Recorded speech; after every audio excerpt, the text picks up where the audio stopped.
Hey guys, welcome back to the Alcohol-Free RV. Today we're going to replace this thing. You know, so many people have problems getting consistent temperatures when they're baking, and so we're going to try to do something that's maybe a little bit non-standard, but we're going to remove this and replace it with something new that hopefully will allow us to cook just a little bit more consistently.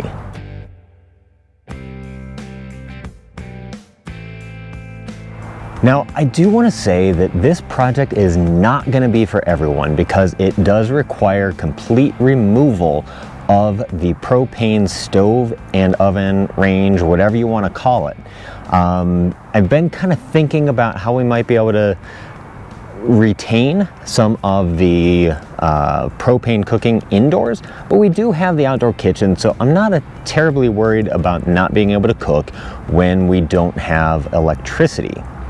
Typically when we're traveling, we do have hookups, so it's only going to be, for us, very rare occasions where propane is required to cook. So what we're going to do, we're going to disconnect the propane. So first things first, shut that propane off and we'll get started.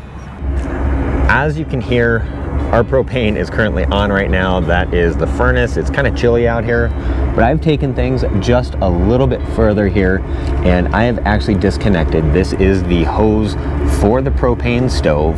This one goes to our fridge, so that's why it's still connected. And I did want to mention that I've added a shutoff in case I need to, disconnect the fridge for any reason. There may be a video coming up sometime where we do want to disconnect the propane here as well and get into an electric or some other source of refrigeration. But we've gone ahead, disconnected the propane for the stove, and I'm going to make sure that this line is completely empty. I'll attempt to light the burners inside and we'll be able to get to disassembly. Removal of the stove is pretty easy, but we do need to get to the screws, so you can pull the grate off and then push forward and pull up on the stove top. And there are 4 screws in each of the corners here. Propane line will need to be disconnected. All right, so I just use a couple of crescent wrenches to do this.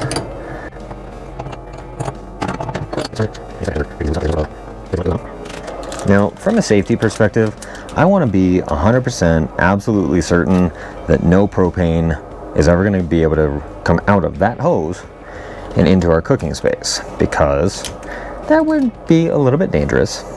So I'm going to cap off the propane line because I don't want to remove it in case we do end up getting a stovetop or something. But I'm going to plug it with a flare plug. This is a 3/8 inch flare fitting. So you can find these things at pretty much any hardware store. No thread sealant needed. Flare fittings do not use thread sealant. And from a safety perspective on the stove piece, just so that if we sell this or keep it for later, I don't want anything getting into this regulator or the burner tube assembly. So I've gotten a cap that's going to allow me to cap off that end. That way no bugs or crud is going to get in there. On the bottom of the stove, there's 2 screws in the bottom corners that need to be removed. So I think we are ready to attempt to pull this thing out.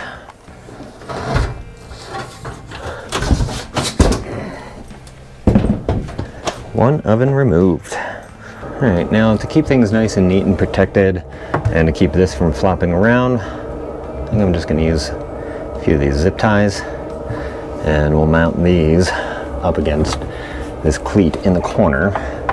That is safely supported, up out of the way, and far enough away from anything that's going to be causing problems.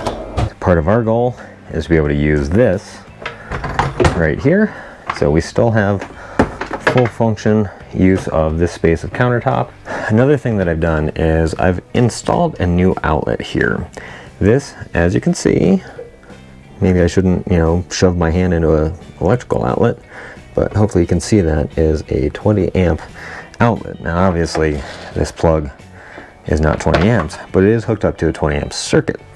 So what I did was I tapped off of the circuit for the microwave, ran a line down. All right, so the next thing that I want to do is to actually install a shelf here.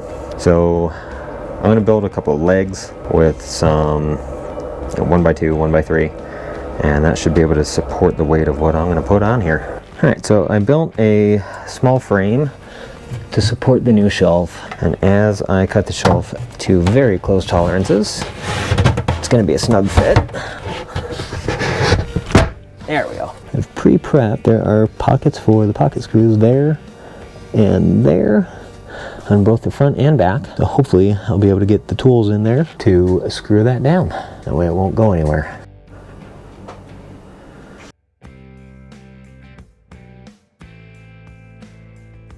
I have installed a few brackets to keep this thing from sliding front to back.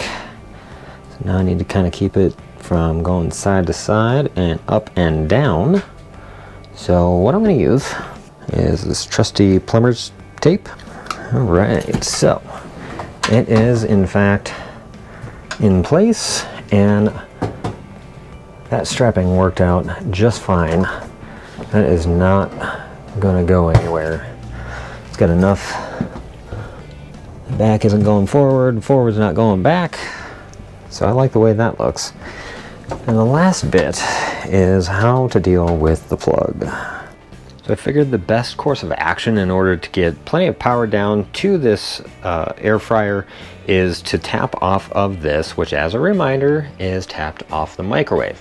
The microwave is a 20 amp circuit, so running things down through there gave me the assurance that I wouldn't be blowing a breaker simply by running this.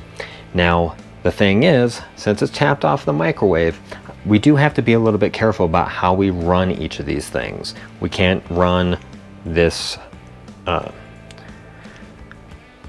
we can't run the air fryer oven and the microwave oven at the same time. No big deal really, because for the most part, we're not gonna be trying to bake and microwave at the same time. Now, part of the goal, as I stated at the beginning of the video, is so that we can use the NuWave Induction cooktop as well and kind of keep this counter area clear.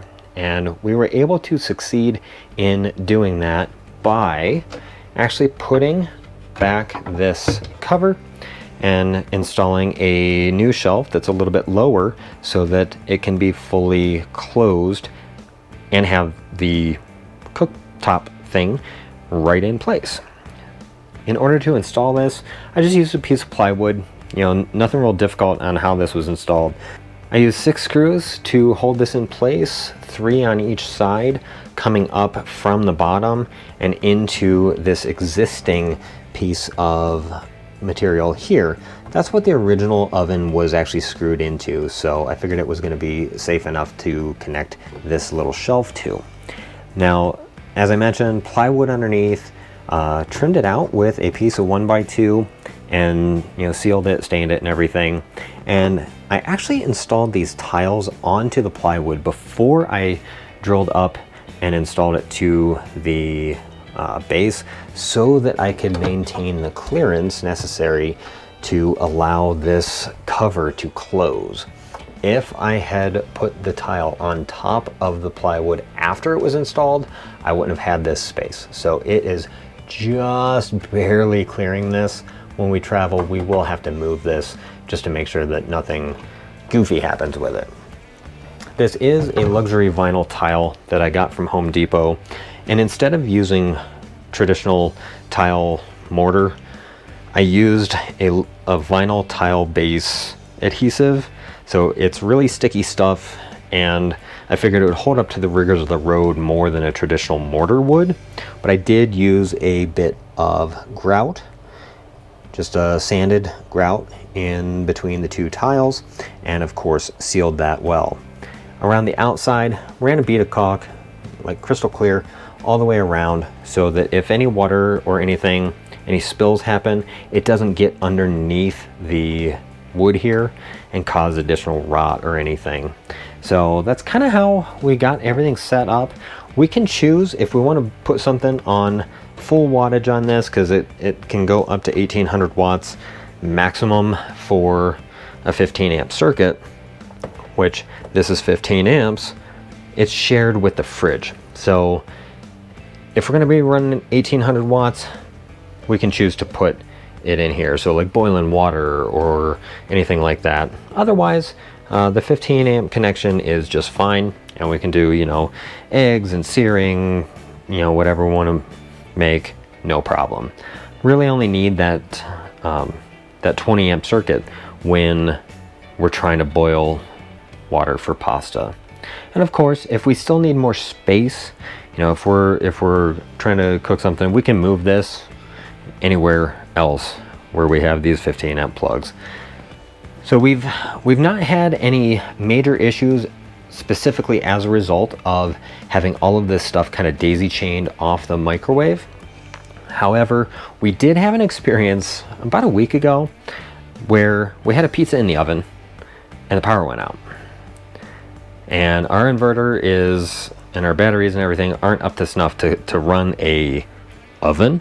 So we actually had to cook the pizza on the grill outside. Worked out really well, but it was kind of a little stitch in things. So that's an issue that we would not have had we retained our propane stove. Just something to think about. You know, like I said, this mod isn't for everybody. We normally have, you know, power anywhere we're plugged in. But if you don't have power, you don't have a generator, then cooking options, once you've gone all electric, are going to be quite limited. So just something to be thinking of if this looks like an appealing option for you. Anyways, thanks guys for watching this video. I appreciate you coming in to check this out. Don't forget to, if you like this kind of stuff, click on that subscribe button so that you're aware that we've gotten a new video out, and click that bell icon. It'll notify you when we have something new for you. As always, I appreciate each and every one of you for stopping by. My name's Todd, this is the Alcohol Free RV, and we will see you next time.